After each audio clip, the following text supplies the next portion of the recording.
Хүнсний аюулгүй байдал бол маш олон талыг хамарсан асуудал юм. Үүсэж байгаа шинэ асуудал бүхэн цаг үргэлжид шинжилэлт, өөрчлөлтийг нэвтрүүлэхийг шаардаж байдаг бөгөөд учир нь хүнсний аюулгүй байдлын цар хүрээ маш өргөн. Үүнд шинээр үүсэж гарч буй хүнсний бэлтгэн нийлүүлэлтийн явцад халдвар бохирдол үүсэх нөхцөл бүрдэх, хүний эрүүл мэндэд сөргөөр нөлөөлдөг өвчин үүсгэгч үүсэх, шинээр үйлдвэрлэж буй хүнсний бүтээгдэхүүн, нэвтэрч буй шинэ техник технологи зэрэг олон хүчин зүйлүүд багтахаас гадна байнгын анхаарал хандуулж хөгжин дэвшиж болдог. Улс орны хүнсний хангамж, хэрэглэгчдийн эрүүл мэнд, аюулгүй байдлыг хамгаалахад хүнсний аюулгүй байдлын мэргэжилтнүүдийн оруулах хувь нэмэр маш чухал юм. Ялангуяа хүнсний аюулгүй байдлын хөтөлбөрийг хэрэгжүүлэх хөтөлбөрийн шинжлэх ухааны бүрэлдэхүүн хэсгийг шалгахад шинэ техник технологиг ашиглаж чаддаг байх нь чухлаар тавигдж байна. Хүнс үйлдвэрлэдэг, борлуулдаг, үйлчилгээ үзүүлдэг байгууллагууд болох зоогийн газар, хүнсний дэлгүүр, хувийн аж ахуйн нэгжүүд болох дэлгүүр, агуулга, түгээлтийн сүлжээний байгууламжууд, хүнс үйлдвэрлэлийн процессын үе шатанд оролцож буй бүхий л байгууламжуудын хүнсний эрүүл ахуй, аюулгүй байдлын стандарт шаардлагын дагуу ажиллаж байгаа эсхийг шалгах үүрэгтэй байдаг. Хүнсний лабораториудын салшгүйнийг бүрэлдэхүүн хэсэг нь хоол судлалын, химийн, биологийн, молекул биологийн, микробиологийн шүүх хэмнэлгийн чиглэлээр мэрэгшсэн ур чадвар бүхий зөвхөн цөөхөн хэдийг нь нэрлэхэд ийм байх төрөл бүрийн мэргэжилтнүүд байдаг. Эдгээр мэргэжилтнүүд хүнсний бүтээгдэхүүнийг бүхэлд нь аюулгүй байдлыг баталгаажуулж, хүнсний сав баглаа боодол дээр нь бичигдсэн үзүүлэлтүүдтэй тохирч байгаа эсхийг баталгаажуулах зорилгоор шинжилгээг хийдэг. Хяналт шалгалтын ажиллагааг байцаагч мэргэжилтнүүд биеэр очиж шалгалтыг хийхээс эхлэх бөгөөд тухайн хүнстэй харьцаж үйл ажиллагаа явуулж буй барилга, байгууламж, байгаль орчин, эрүүл ахуйн стандарт шаардлаганд нийцэж байгаа эсхийг шалгадаг. Лабораториудын хувьд талбайн үзэлгээр дан ганц хийх боломжгүй аналитик шинжилгээний мэдээллийг гаргаж өгдөг. Лабораториуд хяналтын үед цуглуулсан мэдээллийг баталгаажуулах, улам нарийсхан судлах, баримт хүчгийн хэрэгжилтийг хянах боломжтой. Үзэлгийн явцад дээж цуглуулан лабораторийн шинжилгээнд өгөхийн тулд хэд хэдэн хүчин зүйлүүд үүссэн байх шаардлагатай. Нэгдүгээрт, хэрвээ тухайн аж ахуйн нэгж хүнсний аюултай байж болзошгүй бүтээгдэхүүн үйлдвэрлэж байгаа, эсвэл бүтээгдэхүүнээр үйлчилж байгаа тохиолдолд, эсвэл ямар нэгэн хордлого бохирдол өртсөн байх магадлалтай хэмээн сэжиглж буй тохиолдолд баримтжуулах, хяналтыг өргөжүүлэн шалгах зорилгоор дээжийг шинжилгээнд хамруулна. Байцаагч шинжилгээний зориулалтаар дээжийг газар дээрээс нь цуглуулж лабораторид туршаах зорилгоор, эсвэл өмнөх шалгалтын явцад гарсан үр дүнг шалгах зорилгоор тус хийж болно. Түүнчлэн төвөөс тодорхой нэг асуудалд чиглэсэн тусгай хөтөлбөрийн хүрээнд ээлжид тандалтыг хийхээр, эсвэл хууль тогтоомжийн хэрэгжилт хангалттай биш байгаа бүс нутагт чиглэсэн мониторинг хийхэд туслах зорилгоор дээж цуглуулах ажлыг зохион байгуулж болно. Үүнээс гадна хоол тэжээлээс үүдэлтэй хүн амын өвчлөл үүснээс болж мөрдөлтийн ажиллагааны хүрээнд, эсвэл биотерроризмын аюул хуурамчаар үйлдвэрлэгдсэн болохыг сэжиглсэн зэрэг тохиолдлуудад дээжийг цуглуулж шинжилгээнд хамруулна. Ямар ч зорилгоор байлаа гэсэн байцаагчийн зүгээс зохих хэрэгсэл тоноглолтой байж дээжийг цуглуулах явцад баримт бичгийг үйлдэн ямар зорилгоор дээж авч байгаа талаарх мэдээллийг гаргаж өгөх ёстой. Баримтжуулах болон хяналтын явц. Дээжийг цуглуулах бүх үе шатанд дөрвөн зааврын дагуу үйл явцыг баримтжуулах, дээжийг найдвартайгаар хадгалж хамгаалалтанд байлгах нь хамгийн чухлаар тавигддаг. Дээж найдвартайгаар хамгаалагдаж чанарын хувьд баталгаатай байж чадах асуудал шинжилгээний зорилгоор дээжийг цуглуулахаас эхэлж үр дүнг мэдээлэх хүртэл бүхий л хугацаанд чухлаар тавигдана. Өөрөөр хэлбэл дээжний тэмдэглэгээ, дээж авалт, дээжийг зөв хуримын дагуу савлах, зөөж тээвэрлэх, хадгалах, шинжилгээнд оруулах, үр дүнг мэдээлэх үйл явц дэлгэрэнгүй бүртгэгдэж тэмдэглэгдсэн байх ёстой. Байцаагч болон шинжилгээний талаар жил эсвэл түүнээс ч удаан хугацааны дараагаар шинжилгээний холбоотой асуудлаар хууль шүүхийн байгууллага дуудаж яригдаж, эдгээр үйл явцын талаарх дэлгэрэнгүй мэдээллийг ашиглах, авах хэрэгтэй болох асуудал үүсч болзошгүй байдаг. Ингээд зохих ёсны дагуу баримтжуулсан, савлсан дээжүүдийг Флорида мужийн хөдөө аж ахуйн департамент болон хэрэглэгчдийн хүнсний лабораторид шинжилгээнд өгөхөөр авчирлаа. Энэхүү улсын лаборатори бид нартай хамтран ажиллахыг илгэсгээр зөвшөөрж, лабораторийн орчин, үйл ажиллагааныхаа талаар та бүхэнд танилцуулахыг зөвшөөрсөн юм. Та бүхэн анзаарч байгаа бол лаборатори харуул хамгаалалттай байна.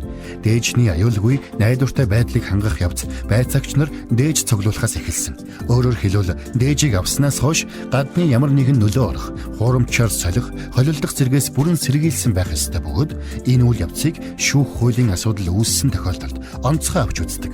Хамгийн эхэлж дээжийг хариуцаж авсан хүн дээж хадгалж байсан савыг нээж дээжний бүрэн бүтэн байдлыг баталгаажуулна. Байцаагч газар дээрээс дээжийг цуглуулснаар дээжийг хяналтанд авсан гэж үзэх бөгөөд гэхдээ зохих баримтжуулалтыг хийгээгүй тохиолдолд шинжилгээ ямар ч ач холбогдолгүй болно.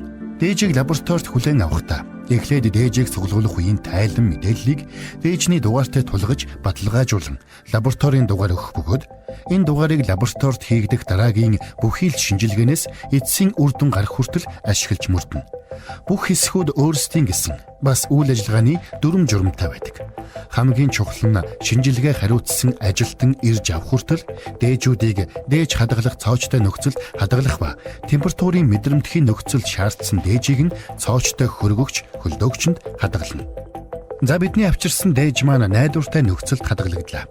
Одоо ингээд ямар төрлийн шинжилгээнүүдийг хийх боломжтой талаар харцгаая.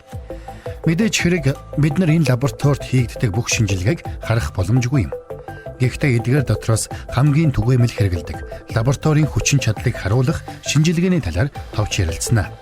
Лабораторид физик, хим, биолог, молекул биолог, шим тэжээл, микробиолог болон бусад тусгайлсан олон шинжилгээг бүх төрлийн хүнсний бүтээгдэхүүн, хүнсэнд ордог түүхийд, хүнсний бүтээгдэхүүний сав баглаа буудлууд дээр хийдэг байна. Физикийн шинжилгээ хийхдээ гадаад мэдрэмжийн буюу гадны ямар нэгэн биет байгаа эсхийг шалгах, байвал ялгаж авч тэдгээрийг тодорхойлдог. Энэ бол жаахан төвөгтэй нэр томьёо юм. Ялангуяа талбай дээрээс дээжийг цуглуулах явцад шавж хорхой, үс гэх мэт бохирдлууд, мөн шил, ургамлын үлдэгдэл гэх мэт гадны зүйлс дээжинд орсон, агуулгадж байж болзошгүй байдаг.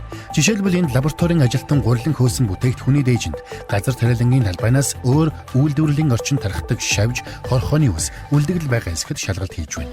Мөн үүнтэй адилхан ямар төрлийн үс идэрснээс тухайн газрын ариун цэврийн байдлыг тодорхойлоход чухал мэдээлэл болдог. Мэрэгч амьтад эсвэл амьтны үс хялгас байх тохиолдолд тухайн газрын ариун цэврийн нөхцөл байдал муу байсныг илтгэх бол хүний үс олдсон тохиолдолд үсийг арчлах ариун цэврийн мөрдөх журмыг зөрчдөг болохыг харуулж байна. Мэрэгч амьтдын бохирдолтой зарим гурилан бүтээгдэхүүний дээжүүдийг энд хадгалсан байна. Мөн энд ялгаж харах ёстой нэг асуудал бол мэрэгч амьтад бүтээгдэхүүнийг бохирдуулсан байна уу? Эсвэл үйлдвэрлэлийн газарт нь мэрэгч амьтдаар халдварласан байна уу? Үзэгдэх орчин өргөнтэй микроскопын тусламжтайгаар хүнсний бүтээгдэхүүнийг идэж хагаслан үлдээсэн байх.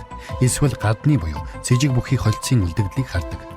Үс хялгасыг өндөр хүчин чадалтай микроскопоор мэрэгчийнх болохыг тодорхойлдог ба мөн үйлдвэрлэлийн шат дамжлагын дараа бүтээгдэхүүнд агуулгадах шавж хорхооны эргэтнгүүдийн үлдэгдэл, жишээлбэл зажилдаг эрүү зэргээр нь ямар төрлийн шавж байсныг ч тодорхойлдог.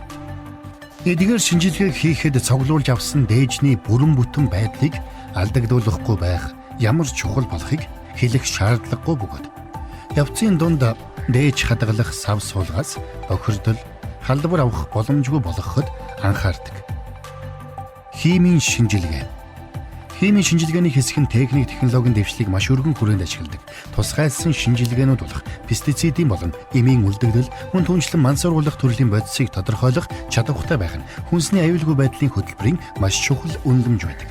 Химийн шинжилгээний эрдэм шинжилгээний мэрэгжилтнүүд хүнд металлын үлдэгдэл, хүнсний бүтээгдэхүүнд агуулгадж болзошгүй химийн хортой бодисууд, жишээлбэл ургамлын гаралтай бүтээгдэхүүн дээр ургах хөгц мөөгөнцөр болон далайн гаралтай хүнсний бүтээгдэхүүнд агуулгадах химийн хоруу чанартай нэгдлүүдийн шинжилгээнүүдийг хийдэг. Бусад олон төрлийн шинжилгээнүүдийг ч бас хийдэг бөгөөд хүнсний нэмэлтүүд болох үйлдвэрийн аргаар гарган авсан нөөцлөгч болон өнгө оруулагч бодисууд, мөн бусад төрлийн химийн нэмэлтүүдийг бас шинжилнэ. Түүнээс гадна бүтээгдэхүүний хаяг шошгон дээр бичсэн мэдээллүүд, жишээлбэл тэжээллэг чанарын талаарх мэдээлэл, эдгээрийн хувь хэмжээ, жимсний шүүсний агуулмжийн хэмжээ яг байх ёстой хэмжээнд байгаа эсэх, эсвэл тухайн бүтээгдэхүүн яг жинхэнэ үйлдвэрлэгчийн хэсэг зэргийн шинжилгээ хийдэг. Мөн химийн шинжилгээг чанарын буюу энэ юу вэ гэдгийг тогтооход хэрэглэхээс гадна байна байхгүй, эсвэл байвал тухайн химийн нэгдэл хэдий хэмжээний агуулмжтай байна вэ гэдгийг тодорхойлдог.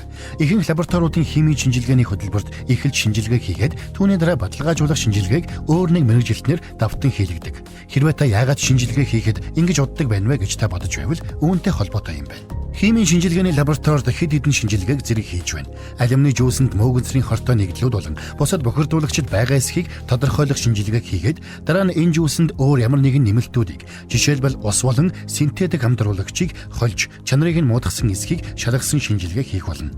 Энэ төрлийн шинжилгээнүүдэд хроматографийн багжийг түгээмэл голлон хэрэгэлдэг. Шингэний хроматографийн багжаар ямар төрлийн сахар хэдий хэмжээтэй агуулгадж байгааг хэмжих жишээтэй. Органик хүчлүүд, импортоор орж ирсэн ургамлын ханд хуурамчаар амт оруулах зорилгоор заримдаа хийсэн синтетик ванилла зэргийг ийм төрлийн багжаар шинжилнэ. Хийн хроматографийн багжаар хүнсний бүтээгдэхүүнд агуулгадах өөхний хүчлүүдийг тодорхойлдог. Энд өөхний хүчлүүдийг хандлан ялгасан байгаа бөгөөд үүнийг дериватацид оруулаад дараа нь өөхний хүчлийн агуулмжийн хэмжээг хийн хроматографийн багжаар тодорхойлно. Шингэний хроматографийн багжаар хүнсний нэмэлтүүдийн шинжилгээг жишээлбэл эфедрины алкалоидуудын их үүсвэрийг мөн хэдийн хэмжээтэй агуулгадаж байгааг тодорхойлно. Сүүлийн үед шинээр гарч буй хүнсний аюулгүй байдлын асуудлын нэг бол биеийн жинг бууруулах болон энергийг сайжруулах бүтээгдэхүүнүүд эмийн журмаар хэрэглэдэг ургамлын гаралтай үрлүүдэд ямар нэг аюултай бодис химийн нэгдлүүд байгаа эсэх агуулгадаж буй идэвхтэй химийн нэгдлүүдийн тоо хэмжээг тодорхойлох болоод байна. Энэ лабораторид хэрэглэдэг өөр нэг төрлийн шинжилгээг энзимийн холбоост эерэг биетийн шинжилгээ буюу ELISA тест юм. Энэ шинжилгээгээр хүнсэнд агуулгадаж буй харшил үүсгэгч орцуудыг тодорхойлно. Энэ тохиолдолд жишээлбэл энэ бүтээгдэхүүний орцонд өндөг агуулсан байна гэдгийг тэмдэглээгүй боловч ELISA-гийн тестээр хөхөнг болж хувирсан нь өндөг агуулсан гэдгийг тодорхойлж байна. Хүнсний бүтээгдэхүүнд агуулгадаг хамгийн их харшил өгдөг 8 төрлийн бүтээгдэхүүн байдаг бөгөөд эдгээрээс өндөг бол хамгийн нэгдүгээрт бичигддэг. Үүний дараа газрын самар, сүүн бүтээгдэхүүн, улаан буудай, модны самар, шар буурцаг, загас, дун ордог байна. ELISA-гийн шинжилгээгээр загсан бүтээгдэхүүн дэх гистамины агуулмжийг бас шинжилэхэд хэрэглэнэ. Өөр бас нэг тусгай зориултын химийн шинжилгээний бүлэгт жимс чимсгэн болон төрөл бүрийн ногоонд агуулгадаж буй пестицидийн үлдэгдлийг тодорхойлох шинжилгээ юм.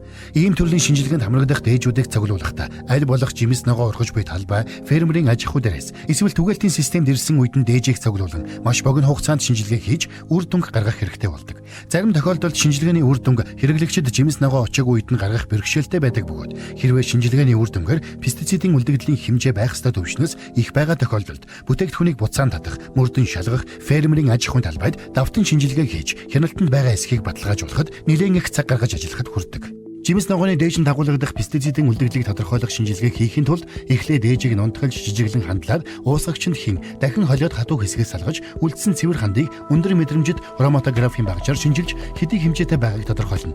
Харин яг ямар химийн нэгдэл болохыг тусгайлсан массын анализаторын багжаар тогтоож баталгаажуулна. Ийм төрлийн шинжилгээ хийж үр дүн гаргаснаар хэрэглэгчдийг зөвшөөрөгдөх хэмжээнээс илүү гарсан пестицидийн үлдэгдэл өртгөөс сэргийлж хөдөө аж ахуйн зөв дадлыг мөрдөж ажилдаг болоход чухал хэрэгтэй юм.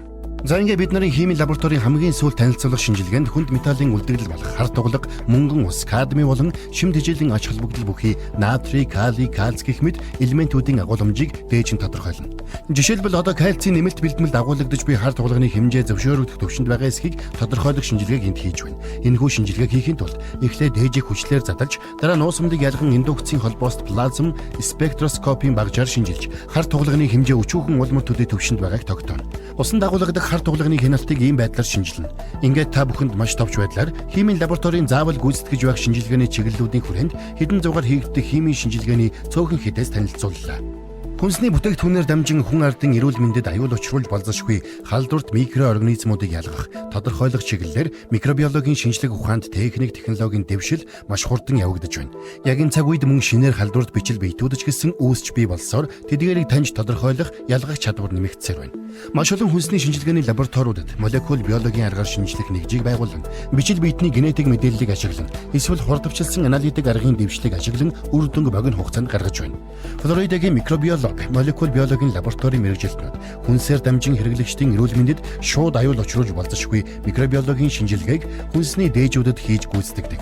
Тухайн халдварлагч бичил биетнийг тодорхойлохоос гадна тухайн хүнсний бүтээгдэхүүнийг хэрхэн халдварт өртсөн, агуулмжийн хувьд зөвшөөрөгдөх төвшин тогтоогдсон хэмжилтүүдийг хийсэн зэргийг бас шалгадаг. Энэ хэсэгт авчирч буй шинжилгээ хийхдээ дээжинд байгаагаас бусад нэмэлт ямар нэг халдвар дамжих, авахаас сэргийлсэн нөхцөлийг бүрдүүлсэн ариун байдлыг мөрдөж ажиллахыг дээжтэй ажиллаж буй байцаагчаас шаарддаг. Бактерийн халдвараас үүссэн хөгц болон түүнээс ялгарах хорт бодисын хэмжээг тодорхойлох шинэ технологиуд нэвтрээд байна. Listeria, Salmonella, Staphylococcus aureus, E. coli, T157H7, Shigella, Vibrio campylobacter зэрэг өвчин үүсгэгч бичил организмууд нь боловсруулаагүй түүхий болон боловсруулсан шууд идэхэд бэлэн хүнсний бүтээгдэхүүнийг халдварлан хүний эрүүл мэндэд аюул учруулдаг.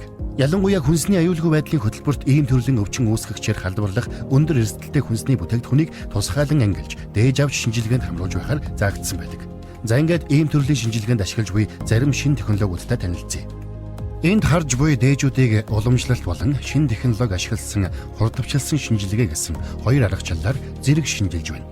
Уламжлалт аргыг одоо хүртэл хэрэгжилж байгаагийн учир нь одоо мөрдөж буй хууль журмын хүрээнд энэ аргыг стандарт болгож оруулж үр дүнг хүлээн зөвшөөрсөн байдаг бөгөөд мөн шинжилгээний үр дүнг харьцуулж үзэхэд хэрэгэлдэг.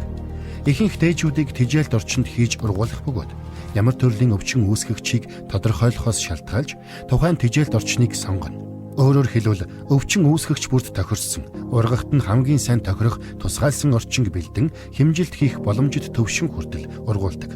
Өвчин үүсгэгчийн генетик мэдээллийг ашиглах PCR, VAX гэх мэт хурдвчилсан автомат системүүдийг ашиглан үр дүнг богино хугацаанд гаргана. PF болон гелийн үр дүнг өвчтнөөс болон хүнсний дээжнээс авсан үр дүнгуудтай тохируулан таарч байгаа учраас өвчин үүсгэгчийн их үүсвэр хүнсний бүтээгдэхүүн байсан гэдгийг тодорхойлж байна.